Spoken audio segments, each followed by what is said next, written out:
Assalamualaikum warahmatullahi wabarakatuh. Perkenalkan, saya Saidatun Nafisa dari Prodi Pendidikan IPS semester 4. Di sini saya dan teman saya Ina Lestari Ningsi akan menjelaskan sedikit tentang sistem fiskal untuk memenuhi tugas mata kuliah Perekonomian Indonesia yang diampu oleh Bapak Hendra Rustanto. Berikut penjelasannya. Pengertian sistem fiskal atau kebijakan fiskal adalah kebijakan yang dilakukan oleh pemerintah dengan cara meningkatkan atau mengurangi pendapatan dan belanja negara untuk mencapai tujuan yang diharapkan, seperti mengurangi jumlah pengangguran atau mencapai pertumbuhan ekonomi yang sudah ditargetkan. Instrumen utama yang digunakan untuk melakukannya adalah pengeluaran pemerintah dan pajak. Kebijakan fiskal bukan semata-mata kebijakan di bidang perpajakan, akan tetapi menyangkut bagaimana pengelolaan, pemasukan, dan pengeluaran negara untuk mempengaruhi perekonomian. Tujuan kebijakan fiskal. Tujuan yang pertama yakni menciptakan stabilitas perekonomian. Yang kedua, menciptakan pertumbuhan ekonomi yang diharapkan. Yang ketiga, menciptakan lapangan pekerjaan atau mencegah pengangguran. Pencegahan terhadap terjadinya pengangguran merupakan tujuan utama dari berlakunya kebijakan ini. Kegagalan dalam mencapai kesempatan kerja penuh atau pengangguran akan menyebabkan tidak tercapainya tingkat pendapatan nasional yang tinggi. Selain itu, adanya pengangguran membuat laju pertumbuhan ekonomi tidak tumbuh maksimal dan bisa saja menurun. Tujuan yang keempat yakni menciptakan keadilan dalam distribusi pendapatan. Yang kelima, stabilitas harga. Mempertahankan harga umum pada tingkat yang layak.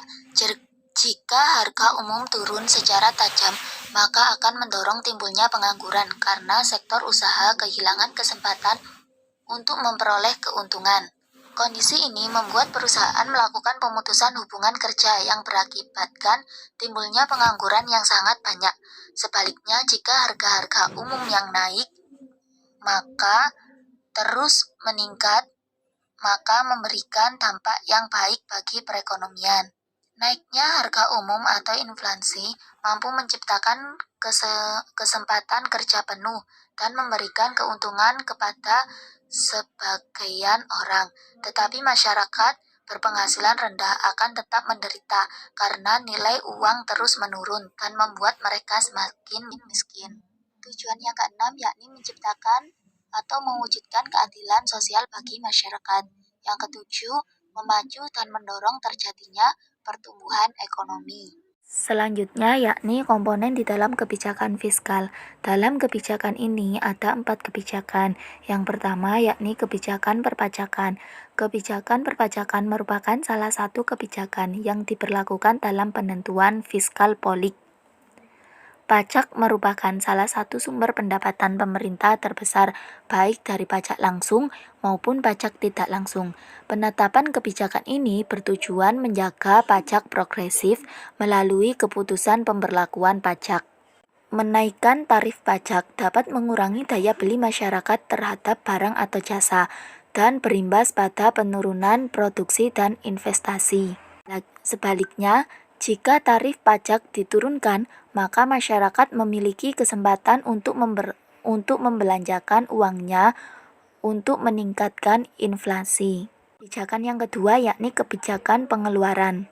Kebijakan yang berkaitan dengan pendapatan dan pengeluaran modal dalam negara diatur dalam kebijakan pengeluaran. Pengeluaran modal dilakukan untuk berbagai bidang seperti pendidikan, kesehatan, dan sebagainya, serta membayar kewajiban negara beserta bunga internal maupun eksternalnya.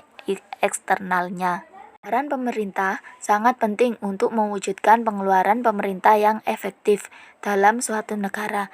Hal ini bisa digunakan sebagai pelunasan terhadap pembiayaan defisit dalam mengisi kesenjangan antara pendapatan dan belanja negara. 3. Kebijakan investasi dan disinvestasi. Agar pertumbuhan ekonomi berada dalam keseimbangan, maka optimalisasi investasinya harus ditingkatkan.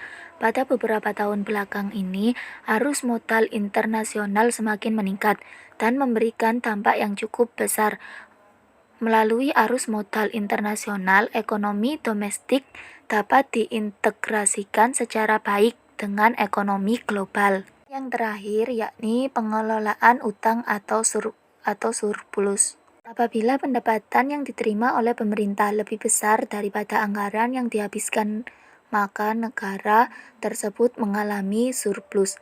Namun, jika terjadi kondisi sebaliknya, maka negara tersebut mengalami defisit atau kerugian.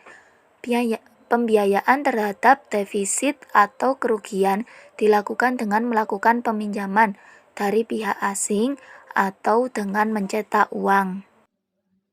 Selanjutnya, fungsi kebijakan fiskal. Yang pertama, fungsi pembangunan. Kebijakan fiskal yang tepat sasaran dalam jangka panjang akan mempengaruhi terciptanya pembangunan dan pertumbuhan ekonomi. 2. Fungsi stabilisasi. Fungsi ini bertujuan untuk mencapai kestabilan laju pertumbuhan ekonomi lewat kebijakan-kebijakan yang dikeluarkan pemerintah. 3. Fungsi distribusi. Fungsi distribusi ini berguna untuk menentukan lebih spesifik lagi bagaimana cara dana tersebut akan didistribusikan ke seluruh segmen ekonomi. Misalnya, pemerintah mengalokasikan dana 3T untuk program kesehatan. Yang terakhir, fungsi alokasi. Fungsi ini untuk menentukan secara tepat kemana dana akan dialokasikan.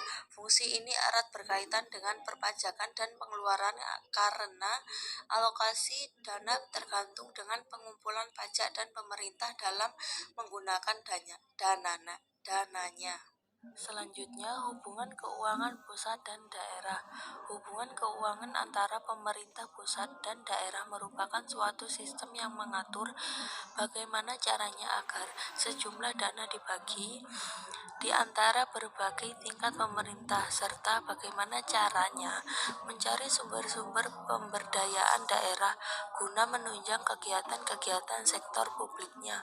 Pasal 1 ayat 1 UU nomor 25 tahun 1999 dinyatakan bahwa perimbangan keuangan antara pemerintah pusat dan daerah merupakan suatu sistem pembiayaan pemerintah dalam rangka negara kesatuan yang mencakup pengembangan keuangan antara pemerintah pusat dan daerah secara profesional, demokratis, adil, dan transparan.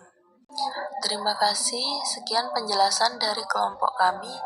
Apabila ada kurang lebihnya, kami mohon maaf yang sebesar-besarnya. Wassalamualaikum warahmatullahi wabarakatuh.